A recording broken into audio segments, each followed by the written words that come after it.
प्रश्न संख्या 3 में कहा जा रहा है कि अभाज्य गुणनखंड विधि द्वारा निम्नलिखित पूर्णांकों के एचसीएफ और एलसीएम ज्ञात कीजिए। तो अभाज्य गुणनखंड विधि द्वारा ही हम लोगों को ज्ञात करना है। टोटल यहाँ पे सवाल आपके किताब में 3 दिया हुआ है। 12, 15, 21 पहला नंबर में, 17, 23, 29 दूसरा नंबर में, और 8, 9, 25 तीसरा नंबर में है।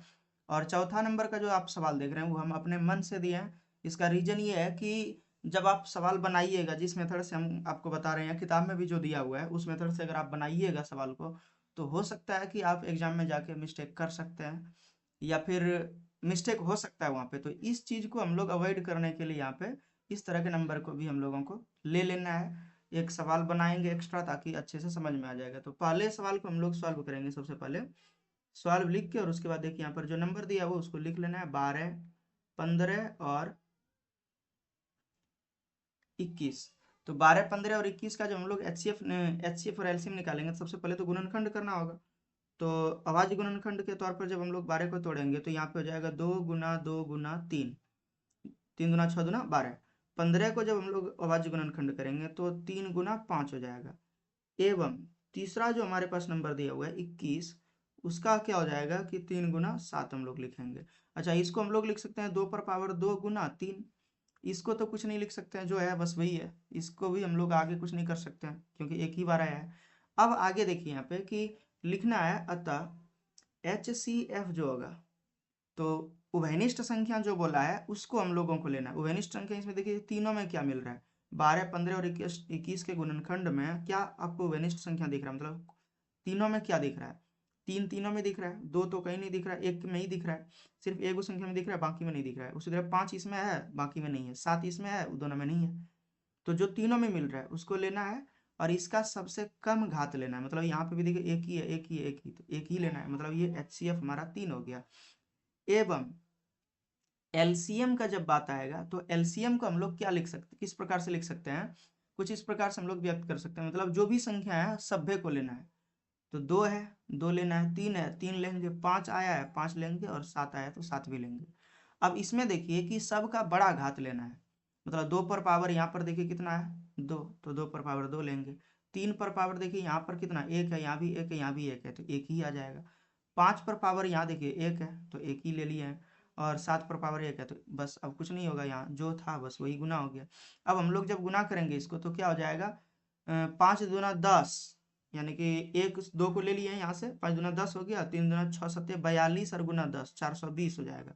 यानी कि एलसीएम 420 हो गया और एचसीएफ 3 हो गया। तो ये पहला सवाल हम लोगों का बन के तैयार है। इसमें कुछ भी नहीं करना है अब आपको, ठीक है। अब दूसरे सवाल को आप देखिए, यहाँ पे 17, 23 और 29 यहाँ पे बताया हुआ है, ठीक है। तो दूसरा नंबर में हम लोग लिखेंगे 17, 23 और 29। तो 17, 23 और 29 को हम लोगों को यानी कि बनाने के लिए सबसे पहले सॉल्व लिख लेना है, और फिर 17 का अभाज्य गुणनखंड करना है। तो सिर्फ यही हो ही सकता है। अब 17 का अभाज्य गुणनखंड में तो ये अभाज्य संख्या है, तो इसका अभाज्य गुणनखंड क्या होगा, लेकिन हम लोग लिख सकते हैं 17 गुना 1। उसी तरह से 23 को भी लिख लेना है, 23 गुना 1। एवं 29 को लिख लेना है 29 गुना 1। तो यहाँ पर अतः हम लोग लिख सकते हैं एच सी एफ जो होगा वो हो जाएगा 1, यानी कि तीनों में जो कॉमन मिल रहा है। एवं ये हमारा आंसर हो गया पहला। और एच सी एफ जो होगा वो एलसीएम जो होगा, एच सी एफ तो हो चुका है, एलसीएम। तो एलसीएम जब हम लोग निकालेंगे तो एलसीएम क्या हो जाएगा, यहाँ पे जो भी संख्या है सबको लिखना है और उसके बाद उसके अधिकतम घातांक को लिखना है। तो यहाँ पे संख्या के तौर पर क्या है, 17 है, 23 है और 29 है। तो 17, 23 और 29 को लिख लेना है, और सब पर एक ही घात है तो एक ही बार लिखाएगा। इन तीनों को जब गुना करिएगा 17, 23 और 29 को, तो 11,339 आएगा, यानी कि ये एलसीएम हो गया और ये एचसीएफ हो गया। तो इस प्रकार से हमारा ये दूसरा सवाल भी समाप्त हो जाता है। तीसरा प्रश्न में देखिए यहाँ पे कहा जा रहा है, संख्या जो दिया हुआ है वो है 8, 9 और 25 है यहाँ पर। तो लिख देना है सबसे पहले 8, 9 और 25। तो इसको सॉल्व करेंगे तो यहाँ पे सबसे पहले इसका अभाज्य गुणनखंड लिख देना है। तो 8 का अभाज्य गुणनखंड क्या हो जाएगा, 2 गुना 2 गुना 2, यानी कि 2 पर पावर 3। फिर देखिए 9 को लिख सकते हैं 3 गुना 3, यानी कि 3 पर पावर 2। एवं तीसरा जो हमारे पास नंबर है 25, उसको लिख सकते हैं 5 गुना 5, मतलब 5 पर पावर 2। और सब में एक भी लिख सकते हैं हम लोग, तो इसीलिए HCF या अतः भी लिख सकते हैं। HCF जो होगा वो जो मिल रहा है कॉमन संख्या, तो कॉमन क्या मिल रहा है आप देख पा रहे हैं, एक, तो एक हो जाएगा। एवं LCM का जब बारी आएगा तो LCM में सारे संख्याओं को लिख लेना है, 2 लिख लेना है, 3 लिख लेना है और 5 लिख लेना है।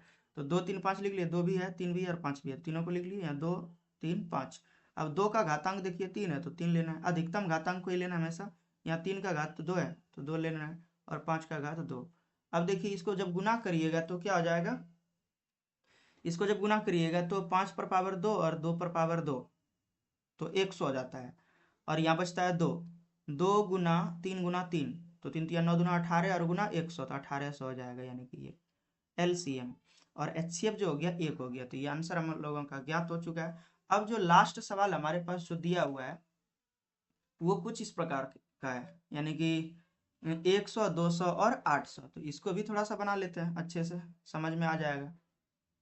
देखिए चौथा नंबर जो हम एक्स्ट्रा में आपको बताए थे कि ये दे रहे हैं सवाल, 100 200 और 800, सॉल्व यहाँ पर ही लिख लेना है आपको ऊपर में। और उसके बाद करना क्या है इसमें, सबसे पहले 100 का अभाज्य गुणनखंड करेंगे। तो 100 का अभाज्य गुणनखंड हो जाएगा 2 गुना 2 गुना 5 गुना 5, यानी कि 2 पर पावर 2 गुना 5 पर पावर 2, ठीक है। उसी तरह से 200 का जब अभाज्य गुणनखंड करिएगा तो 2 गुना 2 गुना 2 गुना 5 गुना 5, यानी कि 2 पर पावर 3 गुना 5 पर पावर 2 होगा। एवं 800 का जब अभाज्य गुणनखंड करिएगा तो 2 गुना 2 गुना 2 गुना 2 गुना 2 और गुना 5 गुना 5, और फिर हो जाएगा, यानी कि इसी को लिख सकते हैं 2 पर पावर 5 गुना 5 पर पावर 2। अब देखिए यहाँ पे लिख सकते हैं अतः HCF, तो HCF में हम लोग क्या करते हैं, जो वैनिष्ठ संख्या है उसको लिखना है। तीनों में वैनिष्ठ संख्या क्या है, यहाँ भी 2 यहाँ भी 2 यहाँ भी 2, तीनों में 2 है तो 2 लेना है, तीनों में 5 भी है तो 5 भी लेना है। इसका छोटा घात लेना है, देखिए 2 का घात 5 है, यहाँ 2 का घात 3 है और यहाँ 2 का घात 2 है, सबसे छोटा को लेना है। इसीलिए हम बोले थे यहाँ पे कि एक नंबर और चाहिए।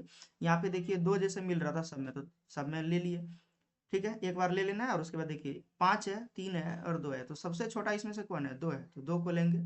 और यहाँ पे 5 पर पावर देखिए हर एक जगह 2 ही है, तो यहाँ पे 2 ले लेना है।